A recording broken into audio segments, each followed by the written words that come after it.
Are you ready to take control of your life and join a community of like-minded women who are on a mission to live their best lives too? Healthier, happier, and wealthier?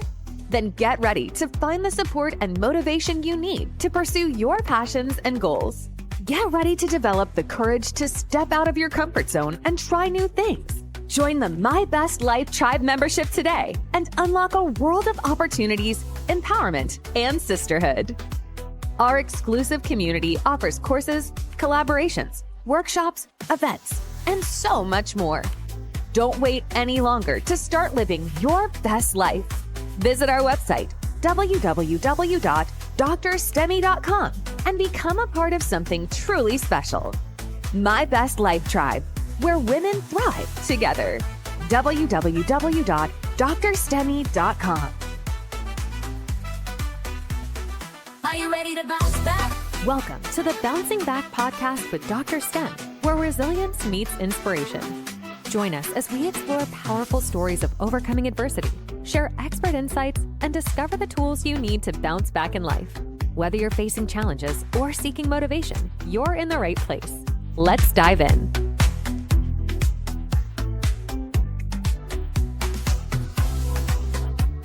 Good morning, good afternoon, good evening. Hello, wherever you are, and welcome to the Bouncing Back podcast. And welcome to our beautiful guest, who is my sister, who is my Pisces colleague. Welcome, Dr. Stephanie.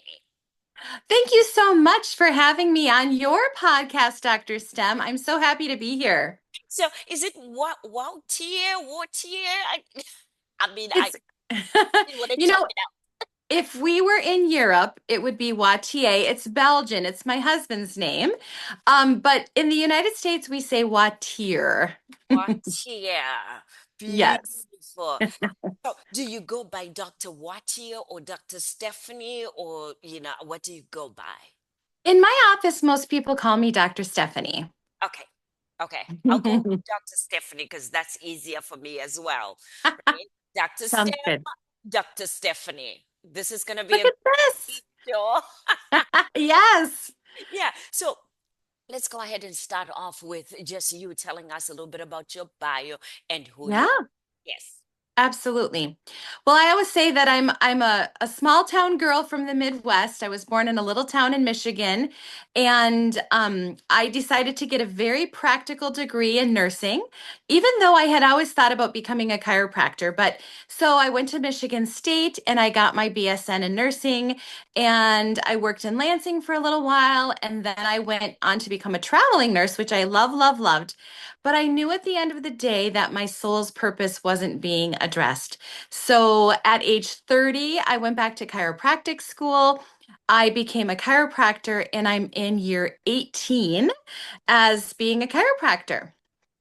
Wow. So here's the thing, right? When I started the show, I mentioned that Dr. Stephanie is also a Pisces, and I'm a Pisces as well. Let me tell you, one of the things that we are very proud of as Pisces is we're fearless. And we will change, at the hit when everybody is going, Yes. wait a minute, why have you done this and changed that and do this? I know for me, I always say it's because if I don't try it, I'll never know. But have you Yes. had people that questioned you to say, why would you leave nursing? Nursing hmm is very lucrative hmm at the time when you changed. Absolutely. So many people have asked me, like, why did you do this? And what's your reason? And I mean, I have a long story. I actually dedicated an entire podcast episode to sort of talk about why I made that choice. But it's very interesting about change and about being a Pisces and being quote unquote fearless. I had let my nursing license lapse all these years. I thought, why do I need it? And then about 5, 6 years ago, my friend and I, we started a med spa together, which I'm in the same space as a chiropractor as the med spa. And we were really needing somebody to do Botox and filler. And she said, maybe you could get your nursing license back. And that's what you could do like every other Friday. Now, that in and of itself was a challenge. I had to do all of the continuing education credit. I had to do a live in person, like nursing checklist, and then I had to retake my boards Oh, after, gosh, well, it was 30 years ago that I graduated with my BSN. So a few years ago, yeah, I had to retake my nursing boards and talk about fear, talk about overcoming something that you maybe didn't think you could do. And through that whole process, it sort of reinvigorated me to think we really can do anything we set our mind to do. and that's the key right there. I always tell people that there is nobody and nothing that can change a made up mind. When you make up your mind that Mhm. you're going to do this or you're going to, Yeah, take a risk, nobody can, get in the way of that except yourself, which is what we call self sabotage. Have absolutely. you had moments in your life where you literally look back and you say, yeah, that was self-sabotage? Oh, 1,000%. In fact, one of the things we're going to talk about today is the power of words. And I think that Yes. so many of us have this unfortunate tendency to have these negative thoughts, right? Whether it was a parent or a teacher or someone in your life growing up that put this unfortunate seed in, like, you can't do this. Like, my sweet geometry teacher said, Stephanie, you're just not good at math. Why don't you not take a senior math class? Well, as a 17-year-old girl, I was thrilled I didn't have to take like calculus or trigonometry. I had sort of reached the end of my math career, and I was thrilled about it because I really didn't like math. But now here we are all these years later. I'm a business owner, and I think I'm very good at math. I'm very good at the kind of math that matters in my life. But someone or something can put that negative seed in and it can become a tape that plays over and over. I think that's so unfortunate. You in your world see this probably more than I do. I don't address mental health directly. I'm not a mental health provider, but in this relationship with my patients, I do see sometimes, they say, well, that's my bad knee. Mm. Or, well, I can't do that. Or, well, I'm klutzy. Or, oh, I'm clumsy. Or, oh, I fall a lot. And, we know the power of life and death is in the tongue. And we know that our words become our reality. So sometimes we have to erase the negative tape in our mind, change those words, change what we say. Um, yeah, yeah, Right, you're right. It's interesting because yours was a geometry teacher. Mine was a geography teacher. And the funny really. part, yeah, the funny part was I was in high school and this teacher was handicapped. She was in a wheelchair, but she was from the United States of America. And here I am in Zimbabwe. And she got so upset with me because I didn't, remember the contours, the rivers, and the states, because you were supposed to know the states and the memories. They would just give you a blank map. And then you're supposed to name the states, the rivers that are in there, and funny enough, the people, places like Boston, Florida, Michigan, with whatever the lakes they are in there. I couldn't remember it and I didn't know. And she's like, you will amount to nothing because Mm. you do not take your geography seriously. And I've been in the United States for 40 years. Bless her soul and her heart. But she actually pushed me to prove, Mm. which is a Pisces thing too. You tell us we can't, we're gonna prove to you that we can. And Yes. to say, not only did I need to memorize it and know it, but I went above and beyond and wanted to see this country that Mm. was, giving me these failures and all this, problems and headaches in class.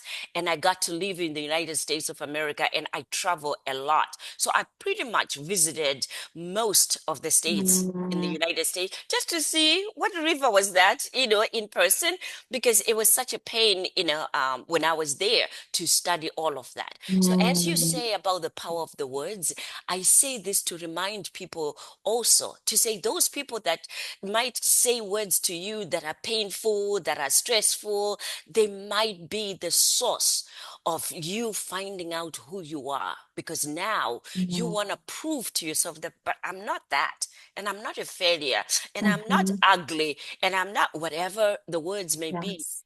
Twist, turn them around. It's all about perspective, right, Doc? Yes, absolutely. And you're right. Sometimes those sharp words can be what is sharpening the knife for us to Mm. become, better people, more focused, more driven. You're absolutely right. Yeah. Sharp words could be sharpening. Isn't that interesting? That's a, that those are great words. I just wrote them down. So here's the thing. We Yeah. grow up and we are raised, right, with the notion of building relationships with others, being Mhm. respectful, making sure that you get along with others. And I know in my family was also about not embarrassing the family, Mm, representing the family. So you get to have all of that responsibility. And at some point, I realized the power of the relationship with yourself, building that yes. relationship with yourself. Have you found that in your life that that was at some point, and how did you build that relationship with yourself? Mm. Yeah, it's really interesting. I think, we talked last time about your education and your process, and I think that I was raised in a family very similar to yours. It was like, we are going to be an upstanding family. You're going to do right. You're going to be good. You're going to get an education. You're going to do this. And we sort of push ourselves to succeed, succeed, succeed, right? And then it's time to get married, right? It's time to get married in life, and you crave that and you want that, and then you get married, and then you have children. And I think for women especially who are on this trajectory, there is oftentimes a lack of addressing who we are as ourselves, right? We have all these labels. We're a mother, we're a wife, we're a business owner, we're this, but like, who am I as Stephanie, and who are you as Dr. Stem? We are ourselves and our humanness without these titles, without these roles. And I think it was probably when my kids were like 6, 7, 8 that I started to think, gosh, who am I? And, I've always been a woman of faith, and I started doing this Christian life coaching, and we really addressed things like, what is our soul's purpose? And of course, my soul's purpose has always been to raise my beautiful children, to launch them, to make these two humans feel the kind of love that, we only hope a human could feel. But really at the end of the day, I think sometimes we don't address like what we need, who we are, what is our soul's purpose, because these beautiful little babies are going to be launched into the world, and I will be left home alone. No. Yeah, well, hey, hey, um, yeah. yeah, so I really started deep diving into that. And I've been definitely more aware, definitely more allowing myself to have like a vision beyond the vision, which is like Regan Hillier's words. But, like, who are we aside from all of this? Who are we at the end of the day? So Yes. it's a journey. It's a journey, and thank you for that. So here's the thing as well, right? I remember when I used to live, out of those 40 years that I've been in America, probably the good 30 I can, attribute to being in Boston, Massachusetts area. So right now I'm in Florida, in Orlando, Florida. And guess Mhm. what? When I moved from Boston to Florida this last time, because I kept moving back and forth, but I said, you know what? I am not moving back to the cold, and I am not, doing this again. But, as you mentioned, I'm also a woman of faith, and God in Mhm. his own, image created each one of us for a Mhm. reason. There's also a purpose in our lives. So I find Mhm. myself preparing to move back to Boston again, one more time. Yeah. Well, Wow. I hope one more time. But Okay. yeah, but I'm moving back to Boston. And I mentioned that because we are talking about we have to make time to find who we are, what our Mhm. purpose is, on the Mhm. on this earth, and Yeah. also how to fulfill that Mhm. purpose. What, Yes. yeah, among the work that I have done, I probably will be remembered for inspiring, encouraging, and empowering people. But most of all, I'm seeing it now that I will be remembered for bridging the gap between parents and teenagers, because I did that. Really? I know I did that, Wow. dropped it, and then I said no. But when I go to Boston, every time I think of Boston, that's the work that I did the most there, working with teenagers and parents. Mm. So now as I go back, I'm like, well, okay, do I want to do that or not? And it's like, no question, I just feel so much joy, because Mm. adults have forgotten how to be childlike. And Yes. children are wondering, well, is it worth it being an adult? Because when I look at you, you all are miserable. Yes. Absolutely. you know? Yeah. Yes. So when we are talking about that, what are the lessons have you learned from your children? Because one of the things that I think Mhm. most parents forget to remember is that children are here to teach us about ourselves. So they're going to poke every button until your real self comes out. What have you learned? Wow, I've learned so much. So, my daughter is, although like my dearest, sweetest, comrade in this world, very unlike me. She's very thoughtful and slow to process, and she's very kind of perfectionistic. I mean, she's a very talented musician. In fact, last night I just got to hear her in a concert, but she is not as emotional as I am.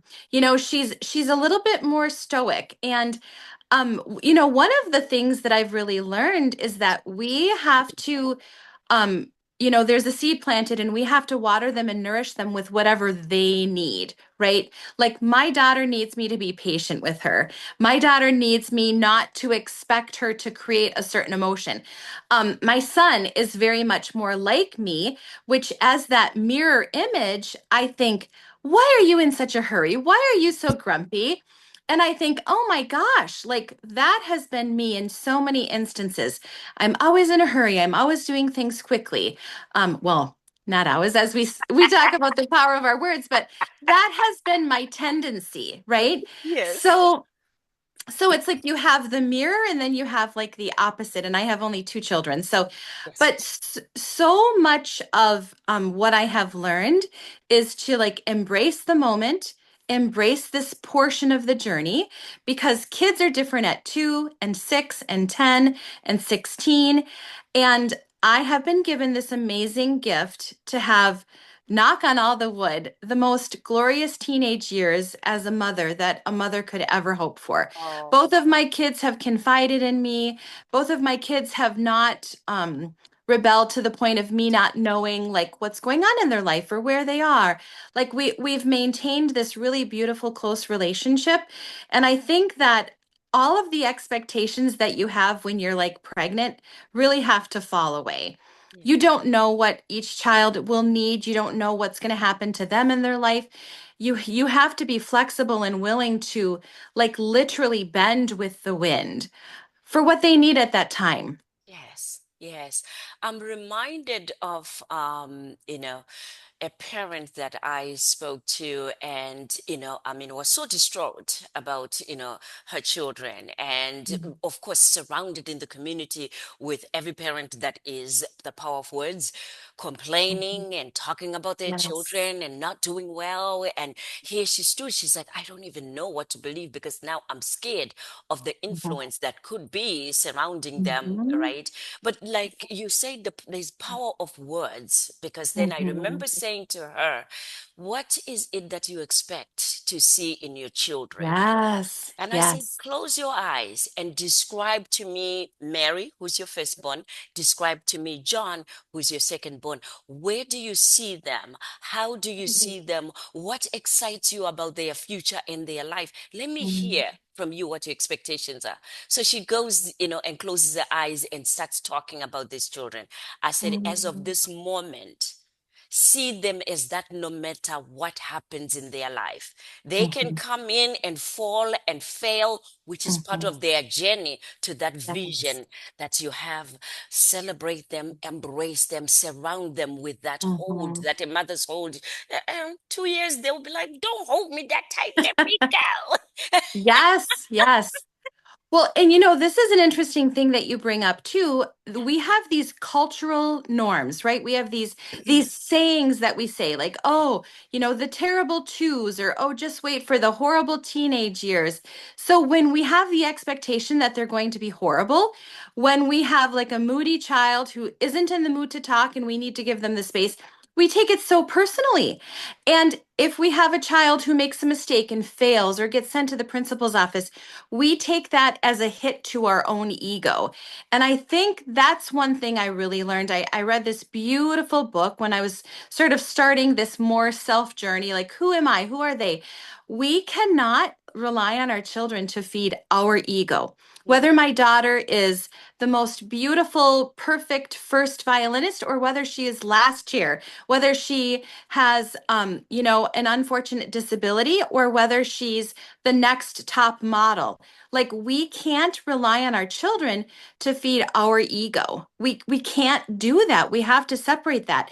We are on this earth to help flourish and guide them, but whatever happens in their life, even though we try our hardest, it isn't a direct reflection on us because they have their own will. They yes, have their own decisions to make. They have their own journey to lead. So I think so many of us think, oh my gosh, whatever my kids do or don't do will represent me, like how you and I grew up, yes, right? yes, But it's different. I think we're learning, we're evolving, we're becoming better to understand that um we can't take that on as credit either, right? yeah, Like someone might say, oh, your son, he's such a great athlete. I can't say I did that, yeah, like, because I didn't. He's the one who was in the gym. He's the one counting his macros. He's the one making sure he gets all the protein. that's fine. We can't take that on. Yes, yes. Yeah. What I love about the work that we do, especially, and I can stand on top of the mountain and say, especially those that are believers, is we also have the word to hold on to, right? Mhm. Because many a time when we look at life and, the word itself, it says, I know the plans that I have for you. So before Mhm. you were born, I already had the plans that I have for you. So when we Mhm. remember that even our children, there's a plan already that was for them that has nothing to do with me, right? Mhm. That I don't Yes. even know, but I'm here to support that Yes. journey, to support, that formulation until the child or the children get to know themselves, get to Mhm. understand what their purpose is, and get to Mhm. understand what their passion is, that Yeah. it's just freeing to know that. It is freeing, and I think it's comforting as well to know that, we serve a God who loves our children even more than we can imagine loving them. Yes. And when we trust in Him to protect our children, that gives us sort of this sigh of relief. Like, I told my daughter the other day, I said, I wish I could protect you in every situation, but I can't. Every parent, we want to hold them so tight and wrap them in bubble wrap, but that isn't going to create what their purpose is on earth. I Yes. remember hearing two mothers at a playground. One mother saying, "Be careful, be careful, be careful, be careful. Don't go too high on the slide." Like that kind of mothering doesn't create a child who is going to launch big and bright and beautiful into the world. Like it's the mothers who and I mean I can tend to be a worrier. I'm not saying I've achieved this, but the mothers who allow their child to go all the way up to the top of the slide, figure it out, take the risks, see what it feels like to slide all the way down. Those are the kids that will be more successful in life. What an analogy. I love that. I love that. Despite your fears, allow them to Mhm. grow, allow them to experience life, and allow them to also fail and fall. Because in the getting Mhm. up, which is now my movement, the bouncing back, in the bouncing Yes. back is Yes. where the strength is. That's where they learn who they are and, what their purpose in the world is. Mhm. What is your daughter's name, by the way? Sorry. Sonia. Sonia, I want to give you just, you know what, a hand clap because I listened to her interview You of her did. mommy. What? Brilliant, brilliant. So here's the thing, Sonia. When you get some free time, start your own podcast for the children Oh. that are with there. Because she was really good. I really loved listening to her. So I can only imagine if she were to do one of her peers and interview, Oh. yeah, young people like her, and also what they are learning, how they're formulating into themselves. Because she was brilliant. So I know she's gonna watch this Oh.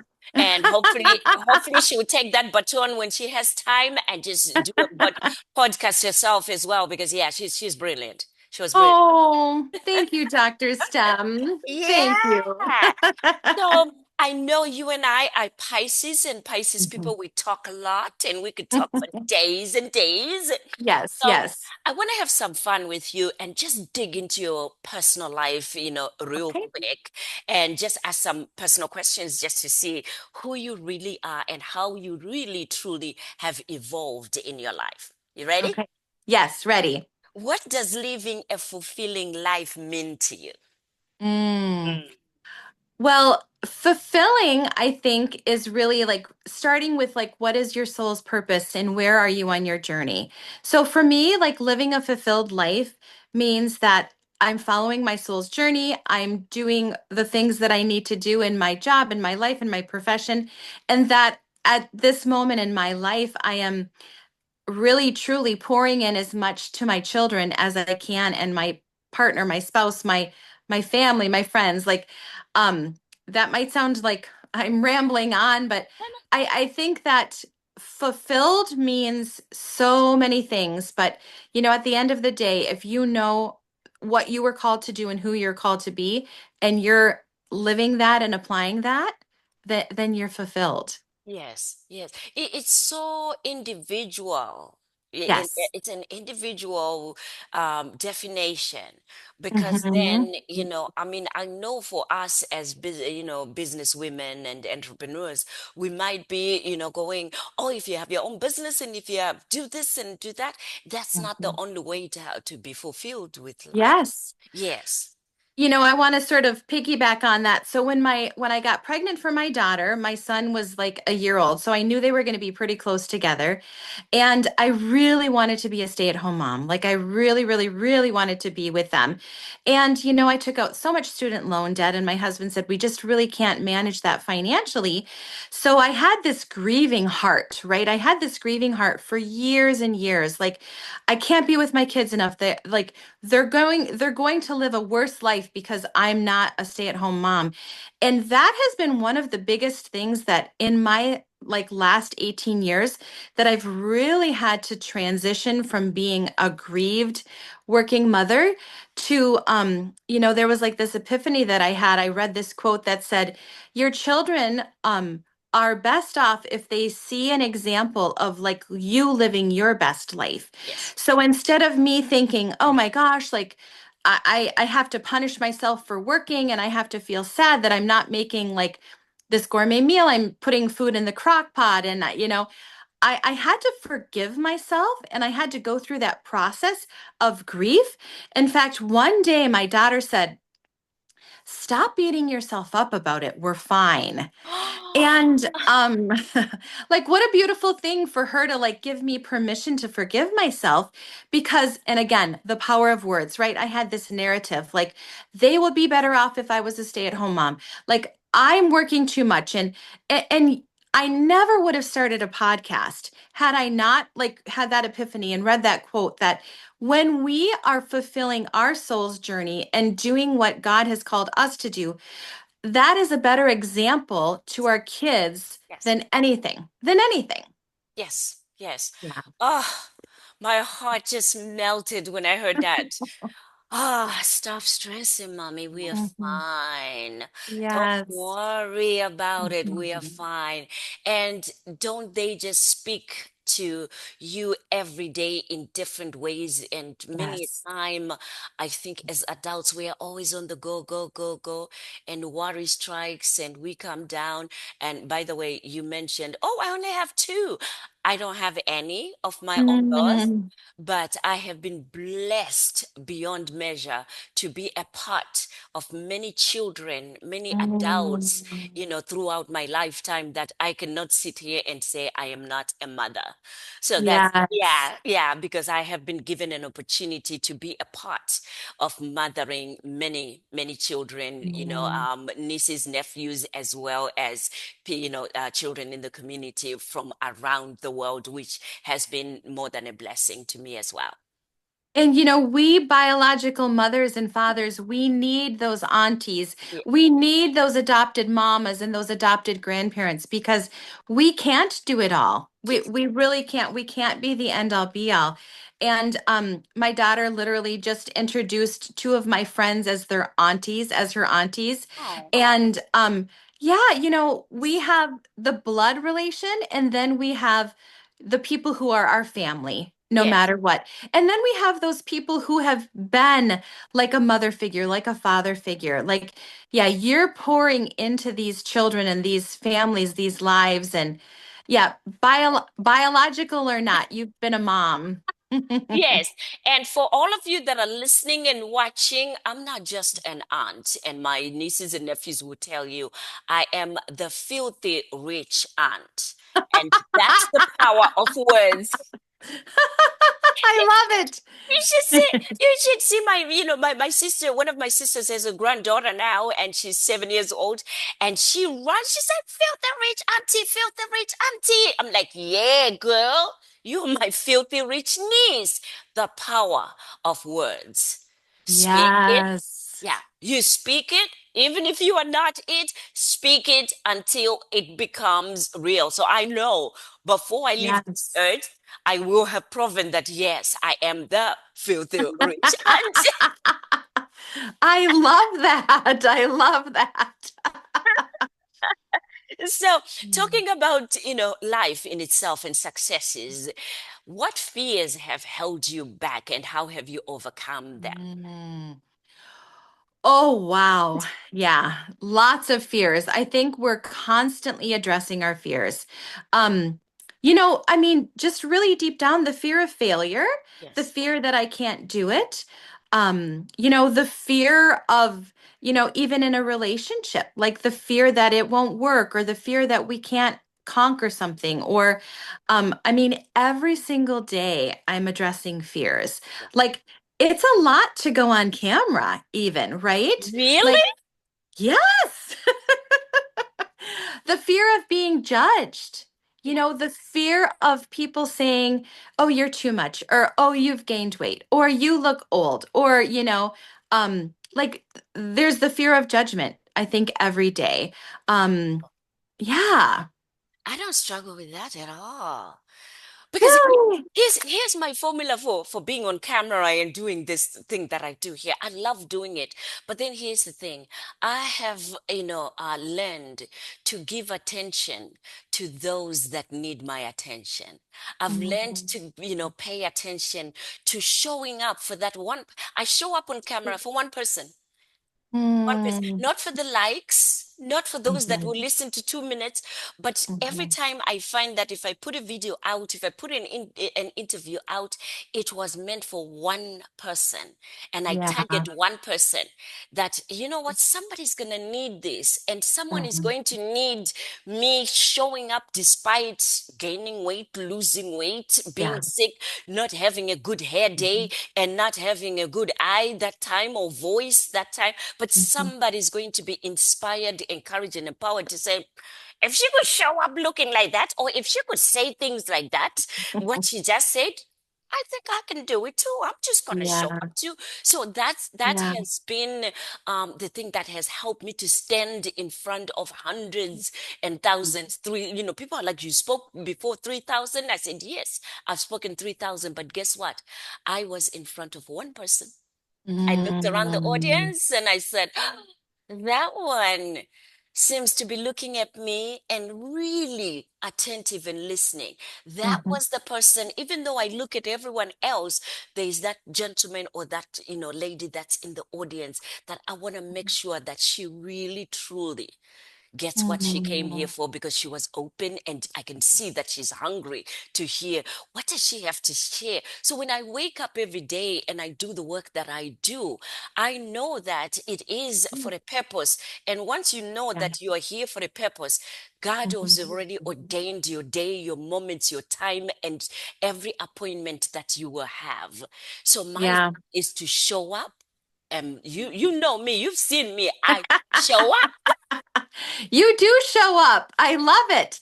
And I think it's such, you are such an inspiration for women too, because you are so bold and you've conquered those fears and your courage just shines through. Your comfort in front of the camera shines through. And you do have such a beautiful message to share with people. Yeah. And you're right. Sometimes we have to get out of our own way. I mean, yeah, we really, fear can stop us from fulfilling our purpose, Yes. you know? Yeah. And we shouldn't be amiss. It's very normal to be afraid. It's very Mhm. normal to be fearful. So I don't want people to think that, oh, so you're saying that we shouldn't be afraid. Oh, yeah. Be afraid and do it anyway. Amen. Yes. Absolutely. Yep. Right? Yeah. You S- know, yeah, yeah. Do it afraid. Do it when you don't feel perfect. Do it when you don't feel especially the most comfortable. Just just do it. Yeah. Yeah. Do it Yeah. afraid. So my movement is bounce back. Yes. And I started it during the pandemic, as I mentioned. For those of you that follow me, I Mhm. started it because I did not know or believed that I could bounce back. And again, Really. power of our mind, of our thoughts, the power of our words, our mindset help me to remember to say, you know what, let me be invested in this bounce back so that I can believe that I'll be here way before, way after this pandemic comes, that it's not going to touch me prayerfully. But if it does, I want to know that I was, doing my work and I did my purpose and I fulfilled, the work that I was supposed to do. But at that point, when COVID was here, I'm like, I haven't even started yet. So how can I have Wow. fulfilled it, my purpose? No, I'm going to Yeah. bounce back. And, Mm. I say bounce back. Yes, I can. Yes, I will. Yes, yes, yes. So Mm. you hearing that, do you remember of any one moment or one incident where you said, you know what, I had to bounce back because we have lived life and probably have many, many moments where you've fallen down and you needed to Mm. bounce back? Oh my gosh, countless, countless times. I actually have been going through some different changes in my practice. I use this one tool. It's called the Pro Adjuster, and we've had some insurance, and it broke. It broke like the same time that Blue Cross made these insurance changes that have made it like almost impossible for me to continue to build that insurance company. And I feel like right now I have been in like the second worst, hardest month of my chiropractic career. But and so I haven't bounced back yet. I'm gonna bounce. I'm bouncy. But previously, it was probably about 10 years. Okay. One of my very, very dear friends who worked with me in the office embezzled from me. And yeah, the level of I don't even want to, like, I crashed to the ground in every sense of the word. I mean, to think that your friend could do this and then to have to deal with the financial loss and Mm. to wonder if you can even recover from it. Yes. I called my attorney, I called the insurance company. I was like, is there any, ramification? Can I get any of this money back? And my attorney said, you have two choices, Stephanie. You can spend every ounce of your energy to try to get this money back, or you can spend every ounce of energy to try to save your business. And I definitely chose the latter. But it was in the 2 years following that. So spending like every day, every week, trying to just, go through the books and figure out the billing and see, what we needed to do. But it was the 2 year process after that to forgive her Yes. that was the most pivotal probably time in my adult life, because forgiveness doesn't come easy. Yes. Well, see, I shouldn't say that. Forgiveness can be really difficult. Um, and one of my sisters said, "Wow, has that changed you?" And I said, "It's changed me forever. It's changed me forever." I'm the kind of person who trusts you right away. You're innocent until proven guilty. I can see the good in people. Um, that has perhaps made me a little bit more vulnerable as a business owner. But you know what? The bounce back was not in justice, Mm, but in forgiveness. mm. Because we can't always Yes. be proven right. We can't. I mean, I wanted to shout it from the rooftops. Like, you go into that victimhood. Like, I was a victim. I was stolen from. Like, this person is going to walk away, and there's no ramification, and I'll never get that money back. Like, you can go into victimhood, or you can become a victor. And I chose to become a victor. But in order to do that, I needed to forgive, because, there's actually a Mark Twain quote that I love that says, "Forgiveness is the fragrance of the violet that is shed when the foot steps on it." I'm not saying it correctly, but, Yes. Yes. we can't drink the poison expecting the other person to die. I know. So That's correct. that was a really, really, really hard time in my life. Yes. And I bounced back, not quickly, Yes. not gracefully, Yes. not happily. Yes. It was a tough season, Yes. but I do like to encourage people, if you're having like the lowest day, and we think about all these people who have these circumstances that are horrible, and they think of killing themselves. They think of Yes. taking their life. I say his mercies are new every morning.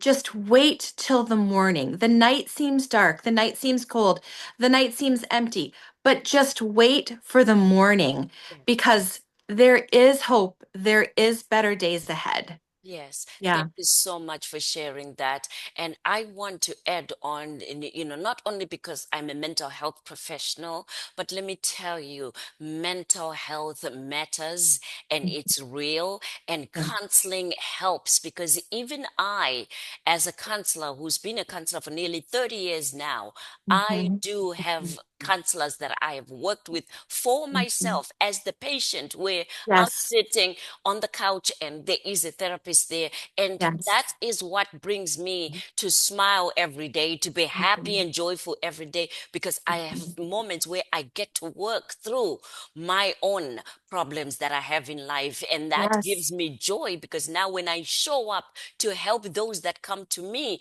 for help, I don't have baggage that I am projecting onto Yes. them, Yes. right? But counseling helps. Absolutely. Yeah. Yeah.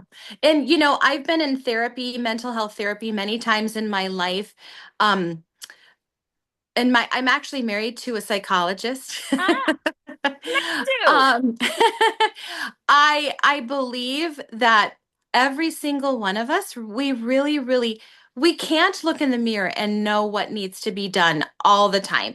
We really need a lot of times in our life, maybe continuously, maybe always, to have that professional that can help to guide us. In fact, so many of the things that I'm speaking about, so many of the things that I've learned Yes. have about myself and about how to be a better mother, how to be a better person, how to be a better wife, how to be my highest self. They have come because of the therapists that I've seen throughout my time. Yes. Yeah, Yes. on this earth.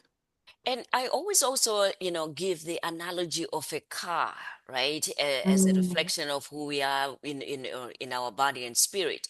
That I have never heard or seen a person that drives their car year after year, month after month without changing the oil, the yes. engine, the tires, even the wipers, the oil and everything. So our bodies are like that. Our minds are also in need of that. Yes. Where when we Yes. meet with someone and talk to someone, it's almost like that change that needed to be changed, whether it's the tire, the oil, the car runs much better. So the soul, Mhm. the spirit, and the body and the person runs much better when you've had an open, a time to be open and also talk Yes. to a neutral person that is non-judgmental, but that gives you that safe space to be able to figure out, how do I handle this, moment, this situation, and how do I show up with the shame, the guilt, the anger, the pain that I'm having right now? How do I show up, and how do I make every day count, for me, Yes. right? Yeah. Yeah, And even if you have the best support system, and even if you're married to a psychologist like I I am, know. I always say, you can't be my therapist. Yep. Like we have a different relationship. Like, yeah, I need that neutral party. I need that person who's looking at these situations from Yes. the outside.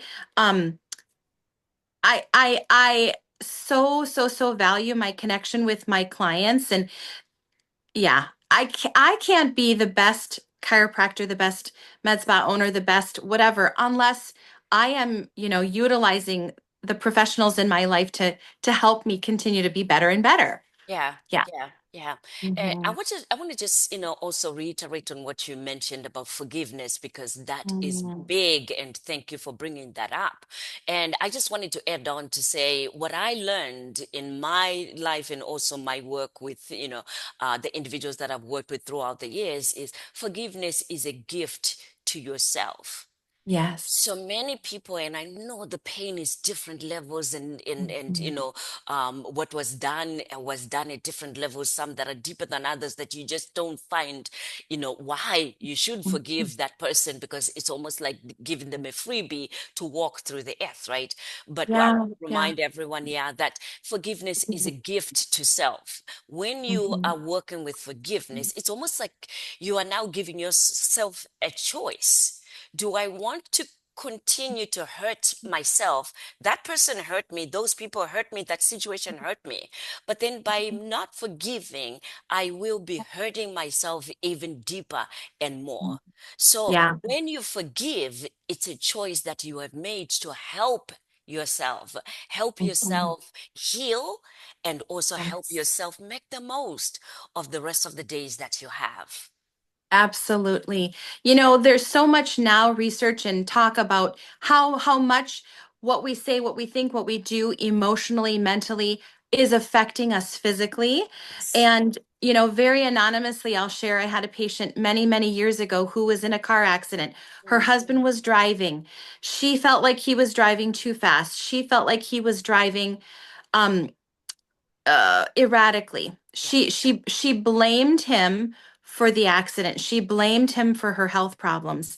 She struggled and struggled and struggled year after year after year, and probably very wrongly, I probably shouldn't have done this as a chiropractor, but woman to woman, human to human, I said, you are never going to get better until you forgive him or leave him. Because that that physical scarring was she was holding on to that unforgiveness, and she Yes. was holding on to that pain, and she was holding on to the bitterness. And when we do that, our physical bodies will be affected. Like every single thing that we think, believe, or say is affecting our physical bodies. And yeah, that's another part of. You probably have a question for me, but that's another part of this power of the words. Like Yes. sometimes people get a diagnosis of a physical condition, and they bring that into themselves as a part of their identity. Like, I have rheumatoid arthritis. I am rheumatoid arthritis. like instead of like I am Stephanie, I am a human. I don't, by the way, but that's just an example. Yeah, we yeah. we bring these things on into our identity, and it's sort of like taking a backpack and making it heavier and heavier when it really didn't need to be. So the work that you do is so profound and so beautiful, and the work that I do, sometimes I have to remind people, what you're thinking and believing, or the bitterness or the unforgiveness or whatever. We see this a lot with veterans who fought in war. In fact, there's a book called The Body Keeps the Score by Bessel van der Kolk. Mm, When we have trauma, whether it's physical, emotional, it does stay in our bodies, and we do have to address it on every single level. yes. We have to address it physically. Sometimes people will cry when they're getting adjusted and they'll say, I just don't even know where this is coming from. I don't know. And I say, you needed to release this, not just physically, but mentally and emotionally. And I said, take that as a gift of what your innate knew that you needed in that moment. Yes, yes. Thank you, Doc, for that. And pretty much also what you're saying is, physical weight is, uh, related in relation to emotional weight. I don't know what the word is, Yes. but Yeah. but they Yeah. correlate. They correlate emotional and physical weight. Yes, yes. Like sometimes I say, like, if you think of a muscle fiber and you think of all those fibers, we can't pull apart the muscle without acknowledging that somewhere there was some spiritual, mental, physical stuff combined in there. Like if you put your hands on someone's shoulders and they're so tight, they say, "Oh, I've had such a stressful day." Well, it's not because someone hit them in the back, it's because their stressful emotional state created muscle tension, trauma, pulling. Yes. We can't take one without the other. Yes, yes, yes. Mhm. As we were talking, this is the longest interview that I have done on any of my podcasts. Sorry. No, no, no, no, no, no, no. I'm usually like, 30 minutes so that we can capture, but I can guarantee you that whoever is going to listen to this podcast, right, they are also not going to know that an hour went by because we have touched each and everything that we thought possible that would help every man, woman who's trying to shift from where they are to where they belong and who they really truly are. So I'm really thankful and grateful that you gave me the time to do that with you today. Mm. Well, And I'm oh, grateful that I'm grateful for you. thank you. I definitely want to do more of these with you. I do have a group of women. We have a women program in the Bounce Back Academy, which is my best life tribe. And what I do Mm. is I bring different professionals that also come to talk to the women and to talk to us about different aspects of our lives that can help us to be the best version of ourselves, to also be Mm. able to get to that place where you can say, I am ready to forgive, or I am Mm. ready to move forward with forgiveness, or whatever Mm. it is that they're going on in life. So I definitely will be inviting you to be one of our guests to present because I know you have a lot that you could share with the ladies and myself, as well as us share with you as well in the group. I would love that. Thank you so much for that invitation. Yes, I'm not going to let you go without one more question. Okay. What's the one thing that you want to be remembered for? Oh, wow. That's a big question. Oh, yeah. You know, every single patient that walks in my doors, I want them to remember that I changed their life some way. Whether it was something small, like I, reminded them to take magnesium to help with their headaches, or whether it was something profound. Like, I mean, I'm going to get teary eyed. One of my patients who actually moved away, she had a child with special needs, and I don't even remember this day. I don't even remember this visit, but she said, Stephanie, I'm going to include you in my book because one day during my adjustment, you asked me, have you grieved? And she said, grieved what? And I said, grieved the expectation of having a perfect child, grieved the expectation of what this was going to look like. And she said that opened the floodgates, that opened the beginning of her healing from having this lovely, beautiful child with special needs. So I don't remember that day. She reminded me of it. But what I want to be remembered for is that with every person that was brought into my life, I was able to give them like a drop of something that they needed at the moment. Yes, yes, yes. I just want to remind you, Doc, you are a Pisces, I am a Pisces. This is our season. May your Mhm. light continue to shine. May you remember that everything that you've been building, this is the season that everything is coming together. And for those that have watched you, they are inspired, encouraged, and just continue to see you blossom, especially that little queen that you're raising. She is so proud of you, and your Mm. son is proud, the husband is proud, but it's time for us to be proud of ourselves, to also embrace the work that we have consistently done for others to see. But now it's time for us to see and for us to believe, and everything is working out. So, no matter what is going on around you, no matter how it looks like, I want to gently remind you to believe in yourself and know that this is your season. Now you don't have to struggle and you don't have to worry, because it's all going to work out together. And I want to hear that testimony within this next week. You and I are in touch. Let me know what the universe, what God has done to open up, for you to know and continue to believe that it is possible. And yes, you'll bounce back no matter what. Okay. Thank you for that. Thank you for that word. Thank Okay. you, Dr. Stem. Okay, okay. So let's do this again. And members and everybody who's been watching, thank you so much. This is Dr. Stem and my good Dr. Stephanie. Until next time, we'll see you soon. That's a wrap for today's episode of the Bouncing Back podcast with Dr. Stem. We hope you found today's episode inspiring and packed with valuable insights. Remember, no matter the challenges you face, resilience is within your reach. If you enjoyed the show, please subscribe, leave a review, and share it with your friends. Join us next time for more stories of strength and perseverance. Until then, keep bouncing back.